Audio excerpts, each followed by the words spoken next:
GPS monitoring devices are used in many counties as an effective alternative to jail. In La Crosse County, more than 100 criminals were fitted just last month for the devices. News 8's Keely Arthur joins us with a closer look. County officials say their success rate with GPS monitoring is pretty high. They admit they're not appropriate in every case, but in situations where the offender isn't deemed an immediate threat, they can be a good choice. La Crosse County's been using GPS tracking devices for more than a decade. They're used mainly to track people out on bond or on some form of house arrest. We know every place they go 24 hours a day.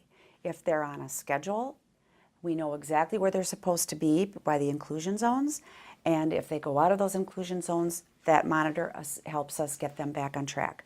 Last month, roughly 164 people were fitted with bracelets. Becky Spangers is a supervisor at the county's Justice Support System. She says the device costs about $3 a day, whereas a day in jail can cost more than $100. When you do your pieces on jail, what it costs for people to stay in jail for a day, it's just very economical to look at it this way and still beneficial to the client and beneficial to the community and victims.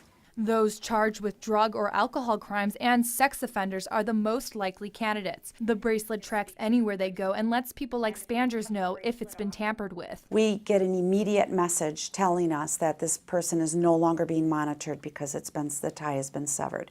And so we immediately notify the courts. Spangers says the bracelets help rehabilitate the criminals in a way jail can't, by keeping them close to their families and access to support groups they wouldn't get behind bars. It's a community connection instead of a community disconnection.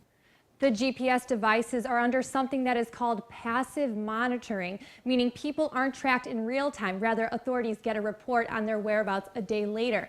But if the device is cut off, there is an immediate alert. All right, thank you, Keely. Out of the 165 bracelets used last month, 15 were tampered with. Most of the people that tampered with them are now back in jail.